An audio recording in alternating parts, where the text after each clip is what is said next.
If your brother's not invited, we're not coming either.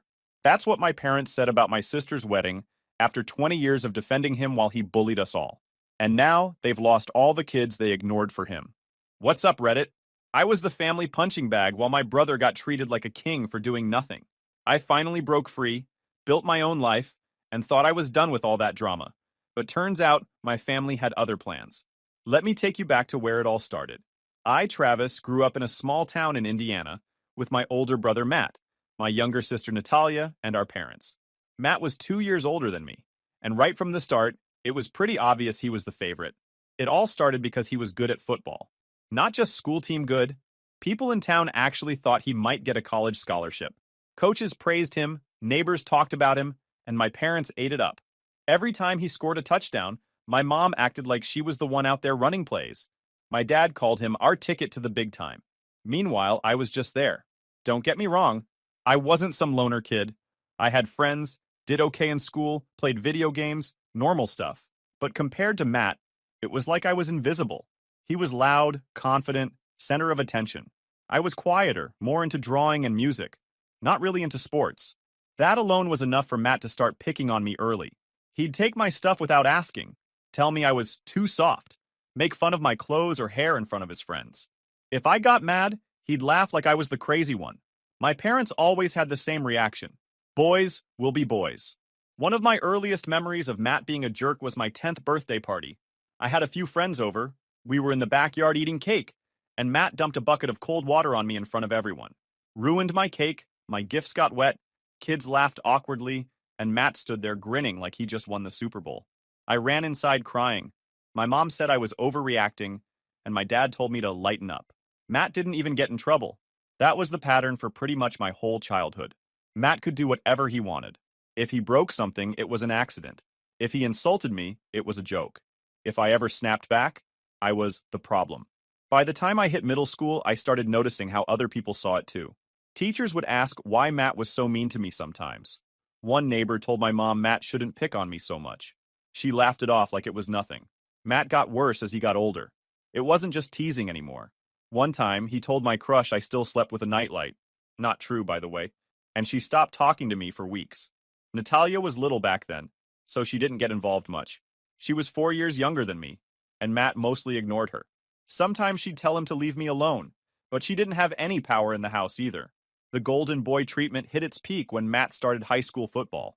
Suddenly, everything in our lives revolved around his games. Vacations were canceled because of tournaments. My parents wore his jersey to the grocery store like he was already in the NFL. Meanwhile, I was the kid getting rides to art class from friends' parents because mom and dad were too busy with Matt's schedule. The thing is, Matt wasn't even some perfect son outside of football. He barely passed classes, talked back to teachers, partied with his friends, and still got treated like he walked on water. And me? I kept my head down, got good grades, never got in trouble. It didn't matter. By the time I was 14, I stopped bothering to tell my parents when Matt did something to me. Like the time he accidentally broke my guitar because he was messing around with it. I realized nothing was going to change. One night at dinner, Matt joked that I was gonna end up living in mom and dad's basement forever. Everyone laughed except me. Funny thing is, years later, that line would come back to bite him way harder than anyone expected.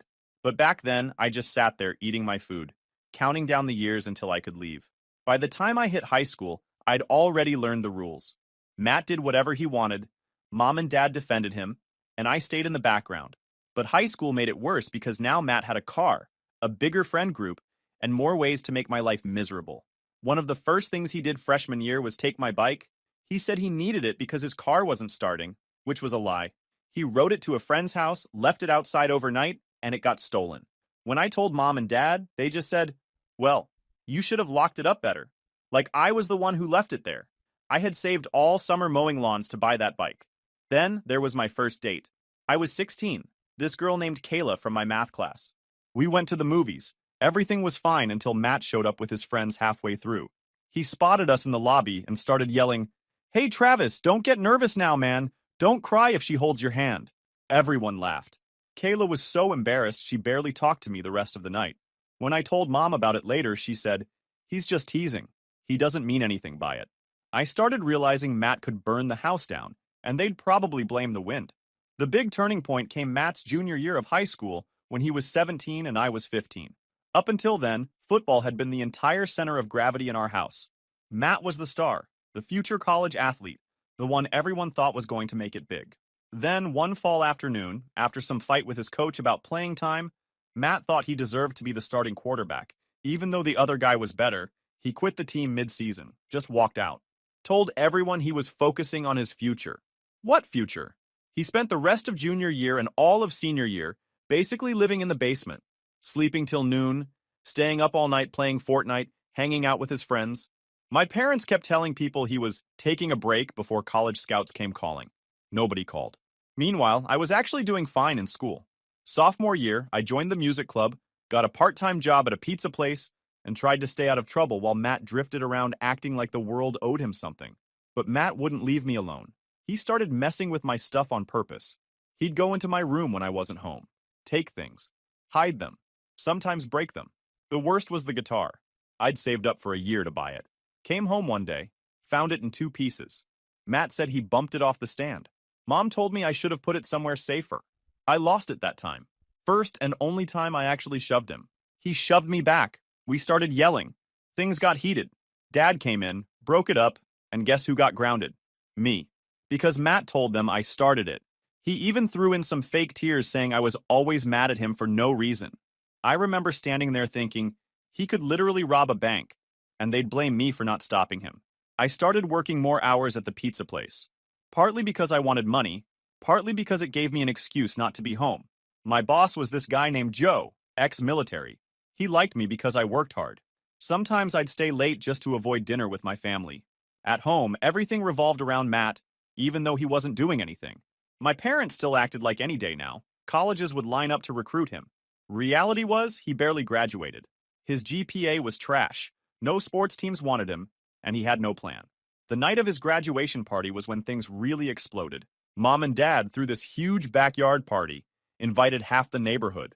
Matt was strutting around like he was king of the world.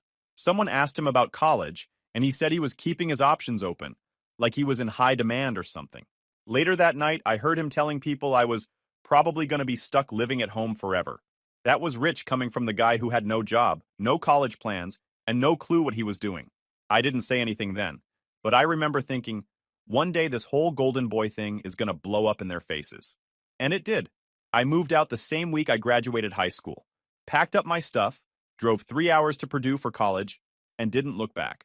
Mom cried like I was abandoning the family. Dad said, "Don't forget where you came from," which was funny coming from the guy who couldn't name a single one of my classes because he was too busy keeping up with Matt's football stats. Matt didn't even show up to see me off. He was still asleep when I left. College felt like freedom. Nobody yelling at me, nobody breaking my stuff, no parents acting like I didn't exist. I got a work-study job at the library, joined the music club, made a few friends. For the first time in my life, I wasn't walking around waiting for someone to screw with me just because they could. Meanwhile, back home, Matt's life started crumbling. Remember how he was supposed to be the big football star? Yeah, that dream died fast. He signed up for community college classes but barely showed up. Quit after 1 semester, told everyone school wasn't for him and that he was figuring things out. What he was really doing was sleeping till noon, playing Xbox all night, and mooching off Mom and Dad. They still acted like he was special. He just needs time, Mom would say, whenever relatives asked what he was doing now. He's keeping his options open, Dad told people, like Matt was some free agent athlete instead of an unemployed 20-year-old living rent-free. I stayed out of it. I had my own life finally, and I wasn't wasting time arguing with them about Matt. But every time I came home for holidays, he found a way to start something. The worst was Christmas my sophomore year. I brought my girlfriend at the time, Rachel, to meet my family. I warned her ahead of time about Matt, but she didn't get it until she saw him in action. We were sitting in the living room, just talking with relatives, and out of nowhere Matt says, "Hey Rachel, did Travis tell you he used to cry every time he lost at Mario Kart?" Everyone laughed. Then he goes, "Don't get him too excited tonight. He might cry again." Rachel looked uncomfortable. I was furious. And Mom told me to stop being so sensitive when I told Matt to knock it off. That was the last time Rachel came home with me. Natalia wasn't home much either. A few years later, when she was 18, Natalia started college in New York. I think she saw how things were and decided distance was the best option. She didn't come home for fall break, skipped a few holidays, And when Mom complained, Natalia just said she was busy. Matt acted like she betrayed the family. He told people she thought she was too good for them now. Funny thing was, Natalia actually kept in touch with me way more than with our parents. She'd call me about classes, her boyfriend Daniel, life in New York. She rarely mentioned Matt unless it was to say she was glad she didn't have to deal with him anymore. By the time I was a junior, Matt was 22 and still living at home. No job, no school, no plan. He worked at a car wash for 2 months, quit because the boss was a jerk, tried landscaping for a summer, quit because it was too hot. Every time he quit something, Mom said, "He just hasn't found the right fit yet." Meanwhile, Dad started pressuring me about visiting more often. He said the family was drifting apart because Natalia and I didn't come home enough. I told him maybe if things at home weren't always about Matt, people would actually want to be there. He didn't like that answer. Things finally blew up the summer before my senior year. I was home for a few weeks, working a temp job to save some money. One night at dinner, Matt started making comments about how I thought I was better than everyone just because I was in college. I ignored him at first, but he kept going. Said my degree was useless, that I'd end up working at a gas station like half the people with degrees. I finally snapped and said at least I wouldn't be living in Mom and Dad's basement at 22 with no job and no clue what I was doing. Silence. Dad told me to apologize. I laughed and said no because I wasn't wrong. Matt got mad, threw a roll at me across the table like we were 5 years old. I walked out, drove back to campus the next day, even though summer classes hadn't started yet. That was the last time I stayed longer than a weekend at my parents' house. After that, holidays were hit or miss. Sometimes I showed up, sometimes I didn't. Natalia was even worse about visiting than me. Mom said the family was falling apart. I thought maybe it was just finally falling into place. Natalia met Daniel during her junior year in New York. By then, Matt was 27, I was 25, and the gap between us felt bigger than ever. She called me about a month after they started dating, said he was smart, funny, had a good job lined up after college, and actually listened when she talked. She sounded happier than I'd ever heard her. I met him the next summer when they came through Indiana on a road trip. Daniel was one of those guys who didn't need to say much to get people to like him. Confident, but not cocky. Shook my hand, asked about my classes, even brought my parents some fancy coffee from New York as a gift. Mom loved him immediately. Dad, too. Matt didn't. First time they met, Daniel asked him what he was doing for work. Matt muttered something about taking some time to figure things out. Daniel just nodded and changed the subject. I could tell Matt hated that he wasn't the most impressive guy in the room for once. A few months later, Christmas rolled around. First time the whole family was together in over a year. Me, Natalia, Daniel, Mom, Dad, and of course Matt. By then, Matt was 27, I was 25, and Natalia was a college junior. We finally ended up under the same roof for Christmas. From the start, Matt was trying to act like the big man, bragging about his old football days, talking over people, cracking dumb jokes. Nobody was really paying him much attention. Most of the conversation was between Natalia, Daniel, and me, catching up on school and work. You could see Matt getting irritated. He hated not being the center of attention. That's when he pulled his usual stunt. We were in the living room after dinner, everyone sitting around. Natalia got up to grab dessert from the kitchen.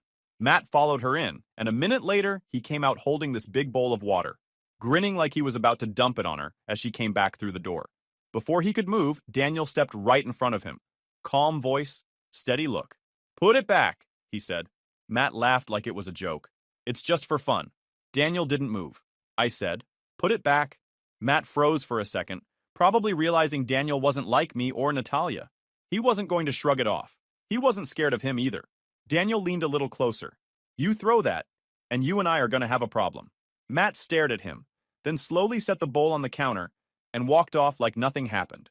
Natalia came back in, saw the bowl sitting there, looked at me. I just shook my head.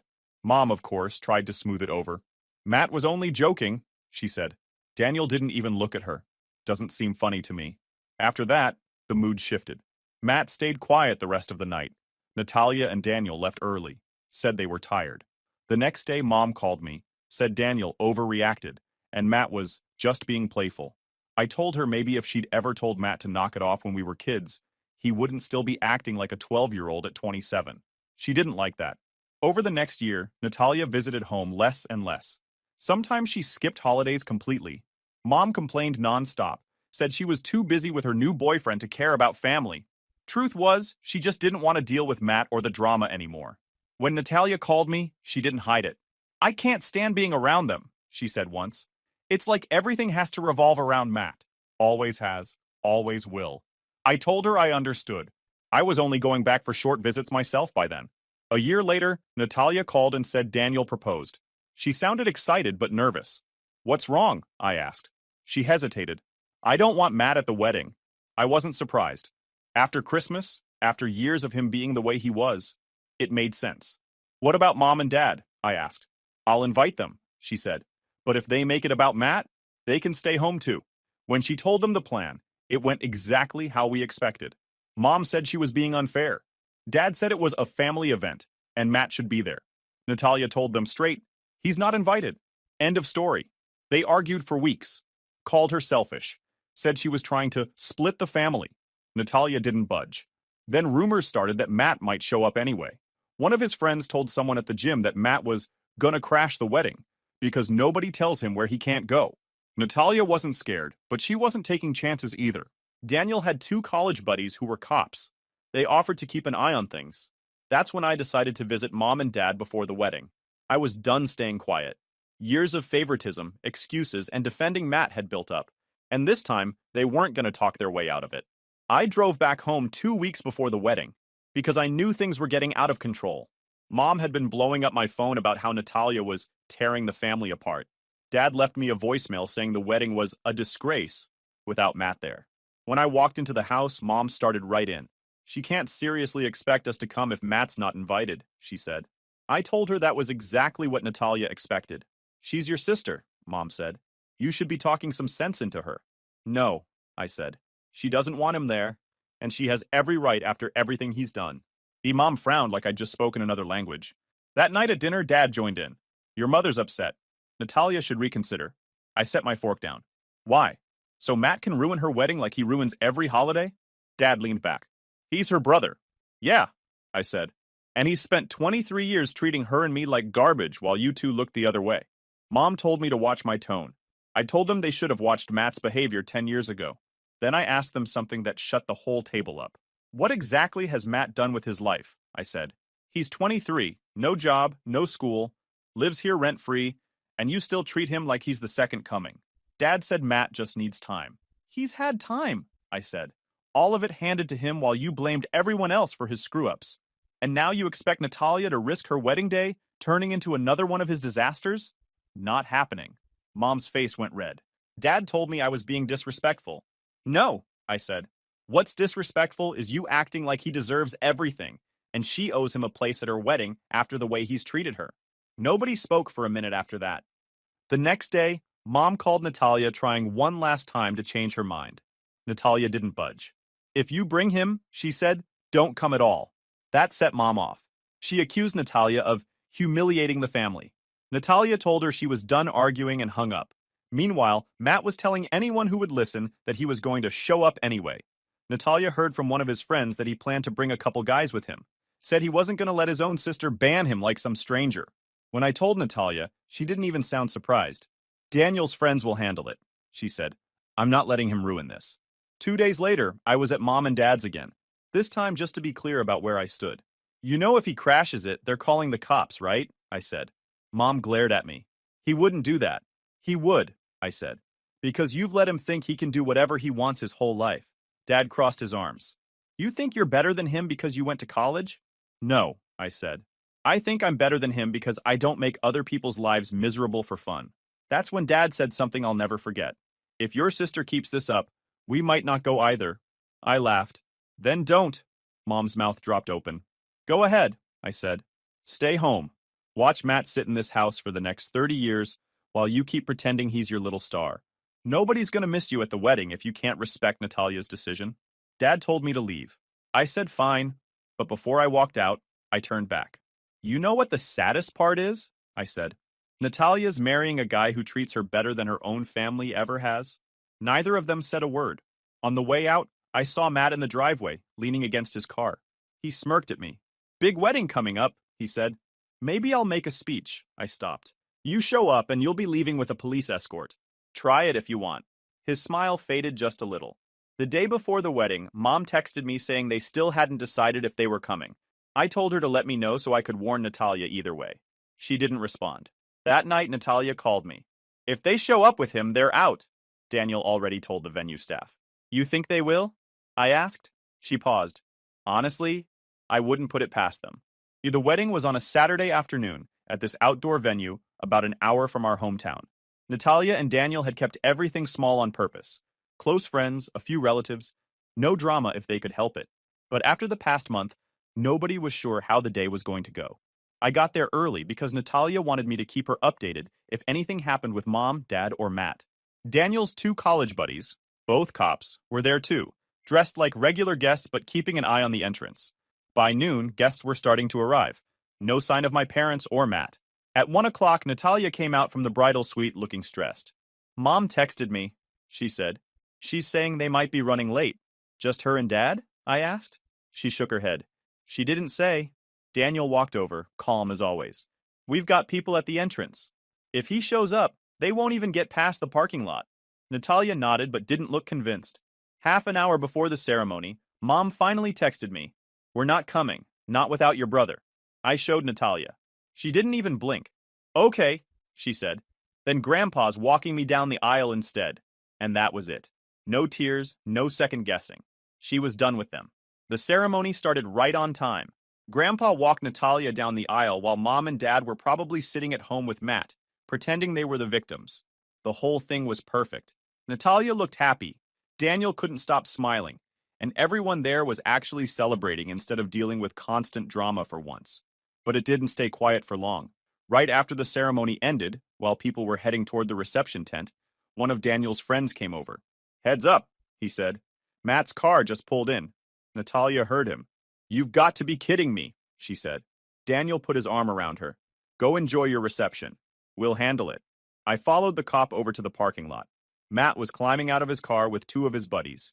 None of them were dressed for a wedding. Matt was in jeans and a t-shirt, like he was showing up to a backyard barbecue. Turn around, the cop said, before Matt even shut his door. Matt smirked. I'm here for my sister's wedding. Not invited, the cop said. Leave. Matt looked at me. You gonna let them do this? You've had months to get invited, I said. Take the hint. One of his buddies muttered something about family's family. The cop held up a hand. You step 1 foot past this lot. You're trespassing. Your call. Matt glared at me. This is because of you. You turned her against us. I laughed. She's been done with you for years. You just never noticed. For a second, I thought he was going to try something. But then Daniel walked up. He wasn't yelling. Didn't have to. You need to leave, he said, voice calm but firm. If you step past this lot, you're trespassing, and security will make sure you're escorted out. Matt's smirk slipped a little.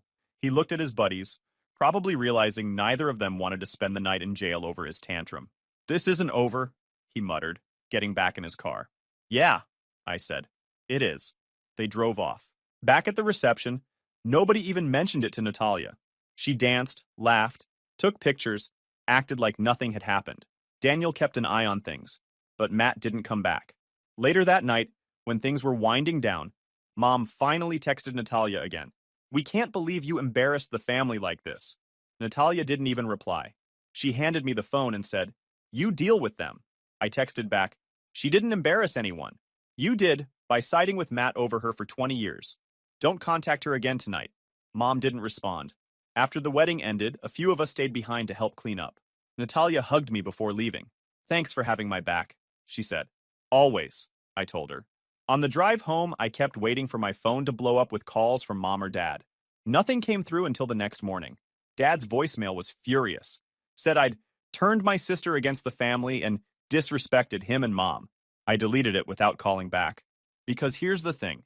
They made their choice a long time ago. They chose Matt. Every time they defended him, every time they ignored what he did to us, every time they acted like the rest of us didn't matter, they chose him. And now they got what they built. After the wedding, Natalia and Daniel went on their honeymoon. And for the first time in years, there was no family drama ruining everything. No awkward phone calls, no last-minute fights, no Matt making himself the center of attention. It didn't take long for the fallout to hit. 2 days after the wedding, Mom sent me a long text about how I disrespected them by siding with Natalia. She said we owed them an apology for excluding family. I didn't reply. Natalia didn't either. A week later, Dad left another angry voicemail saying we were tearing the family apart. Same speech he's been giving since I left for college. I deleted it. Natalia told me she blocked them after that. I don't need the stress, she said. They made their choice. Now they can live with it. Matt tried calling me too. Once. Left a message saying I turned everyone against him and that I was jealous of him. Jealous of what, he didn't say. Probably because there was nothing to list. By fall, I heard from a cousin that Matt was still living at home. Still jobless. Still blaming everyone but himself. He'd started some pyramid scheme thing, selling overpriced energy drinks, telling people he was going to be rich in 6 months. That lasted 3 weeks. These days he just sits in the basement gaming all night like a full-time Discord mod, except without the mod part or the job part. Mom and Dad kept bailing him out. He ran up their credit cards, borrowed money he never paid back, and they just kept handing it over. Meanwhile, Natalia and Daniel bought a house in upstate New York. She got a promotion at work. They sent me pictures of the housewarming party. Smiling friends, cozy living room, brand new start. I started visiting them more than I visited my parents. When Christmas came around that year, Natalia invited me and my girlfriend, a few cousins, Daniel's parents, even Grandpa. She didn't invite Mom, Dad, or Matt. It was the best holiday I'd had in years. No tension, no fights, no waiting for someone to ruin the mood, just food, gifts, and people actually happy to be together. Back home, Mom sent a group text Christmas morning saying the family used to be close before certain people got involved. Nobody answered. By the next summer, things at my parents' house started falling apart for real. Matt was 24, still unemployed, still living in his old bedroom. A cousin told me he wrecked Dad's truck after borrowing it without permission. Insurance didn't cover everything, so Dad had to pay out of pocket. Mom complained to relatives about how hard things were, but somehow never connected the dots that Matt was the problem. Then, Dad got sick. Nothing life-threatening, but bad enough he couldn't work for a few months. Suddenly, they realized neither of their other kids was rushing over to help. Mom called me one night saying they needed family to pull together. I asked if Matt had gotten a job yet. She said no, but he's trying. Same line I'd been hearing for years. I told her I hoped Dad got better soon, but that I wasn't moving back, wasn't paying their bills, and wasn't babysitting Matt when they couldn't anymore. She didn't like that answer. By the time Natalia had her first baby, Mom and Dad still hadn't met him.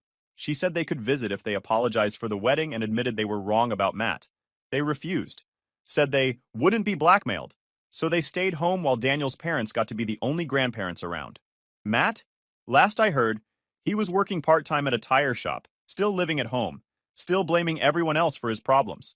He posted on Facebook once about fake family turning their backs on him. Got 3 likes. A few months ago, Mom called saying they were rewriting their will. She hinted they still plan to leave everything to Matt because he needs it the most. I told her that was fine. She sounded surprised. You don't care? No, I said, because he'll burn through it in a year, and then he'll have nothing. Just like always. She didn't have a response to that. These days, I see Natalia, Daniel, and the baby whenever I can. We spend holidays together, birthdays too. My girlfriend loves them. Daniel's family treats us like we've always been part of theirs. Mom and Dad still send the occasional text about missing the old days. I don't reply much. There's nothing to say. They spent decades choosing Matt over everyone else. Now they can live with what they built. A grown man who can't take care of himself, and 2 kids who finally stopped waiting for them to change. For the first time in my life, it's quiet. And I'm keeping it that way. YouTube just dropped this new hype feature. If you're hooked on this story, smash that hype button. It tells YouTube this video deserves to blow up, and it keeps even crazier stories coming your way.